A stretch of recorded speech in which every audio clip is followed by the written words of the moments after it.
Hi there, welcome to the Trust channel. Today I'll be talking about why I don't like the 2016 Ghostbusters reboot and the difference between that, the original, and Afterlife. And in a way it became a review near the end when I wrote this out. So consider this as a sort of small review of the new film too, non-spoilers as best as I can.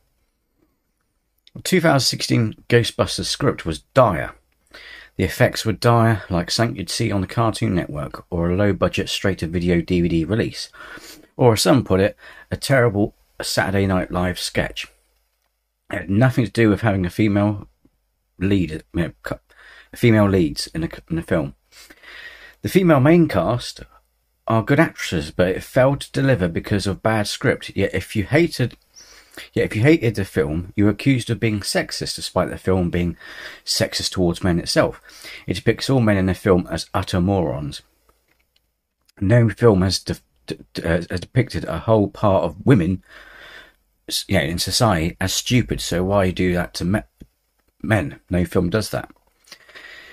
The humour felt forced, and Chris Hemsworth's character was dumb eye candy. Heaven forbid should we do that now with a woman. Which is true, we have done in the past, films, and got in trouble for it by today's standards. Yet wasn't the film itself meant to be the opposite of that? Anti-sexism. And ironically, most people who hated the film were women. Even the members of the original Ghostbusters film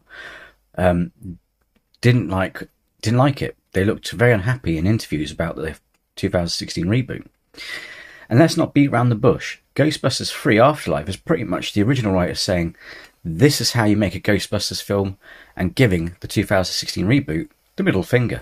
To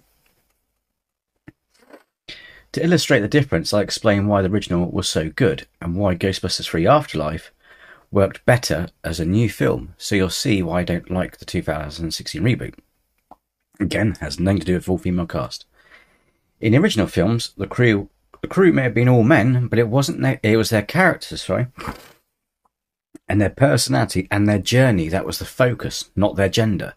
Their gender was irrelevant. They even had a member of a different colour who was accepted into their crew and treated as equal. Even in the 1980s, this was progressive.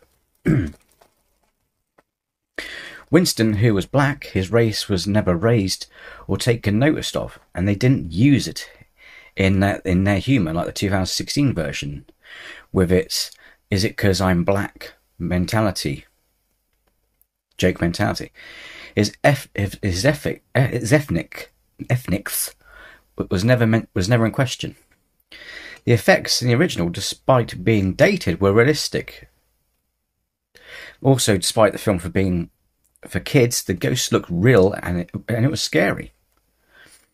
The humour wasn't forced, the quality of writing and acting was of a high standard, the chemistry and emotion of the characters seemed genuine, and it felt like you were sharing their journey.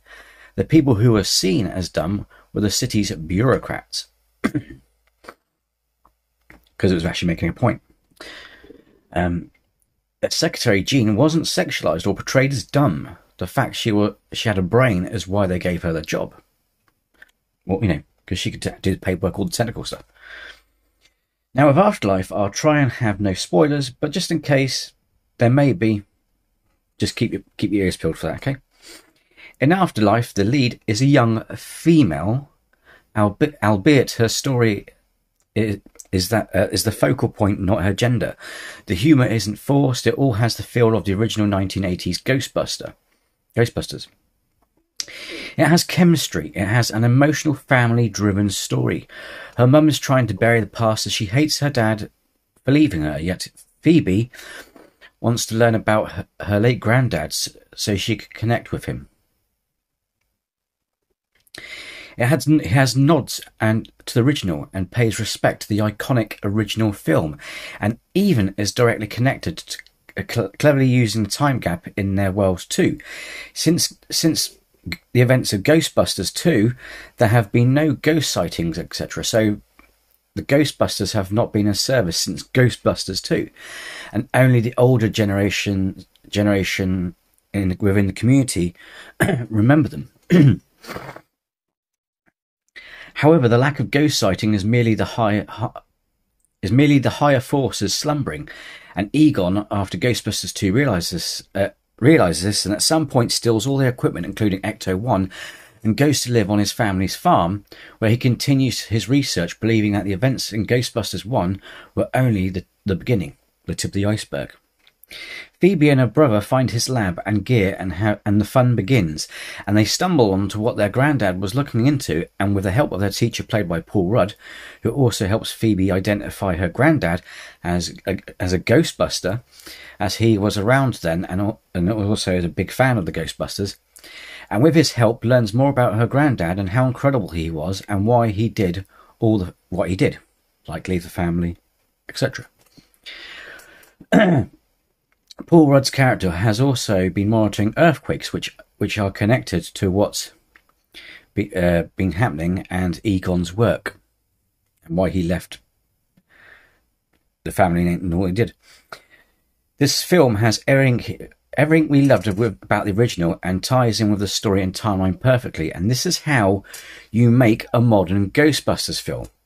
It has story, guts, humour, and I'll guarantee will make you tear up or cry by the end of it, because it's not just a good film, but it shows a big amount of respect to not just the characters of the first film who are in it, but also to the late Harold Ramis, who was a director and who played Egon in the original crew. It's a great sequel and a great homage, and it made me nearly cry too. And to be fair, I know it sounds cruel, but I don't spare a thought to the 2016 reboot. It was a mistake even to make it. Afterlife is how it should have been done, with teenagers in it being the ones to carry on the torch, should they make another with the original crew being mentors.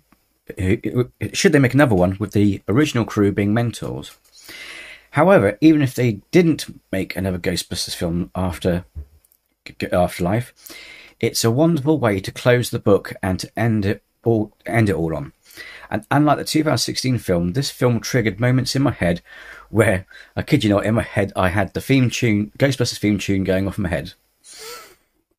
I'm not sexist or anything like that, but the 2016 Ghostbusters movie illustrates why reboots continue to fail and why you shouldn't shit on the classics. And to be honest, just like the trailer of Ghostbusters 2016, if the trailer looks bad, the film will be bad, and everyone hated it just from the trailer. Maybe if next time you make a reboot, should you feel the need to do it, even just to make money off a franchise, at least do it with a decent story, with guts and emotion and a decent script, and less about forcing some woke so-called progressive crap, which is more insulting than progressive. If the film has a good script, etc., it will speak for itself. You don't need to force a point to make a point. So, there you have it. I could go on, but would have to include spoilers, especially if I was to go on about Afterlife. I hope that Ghostbusters 1, 2 and Afterlife come out together on a Blu-ray box set, because I definitely will be getting it. If you're a Ghostbusters fan, you'll love Afterlife and breathe with relief that you'll be getting the film and the sequel you've always wanted and have been years in the making. It's been worth the wait. You'll be getting the Ghostbusters film that you've been waiting for. Anyway, thanks for watching. If you like this video, hit the like, and if you haven't, then please show support by subscribing to my channel. And until next time, take care, be well.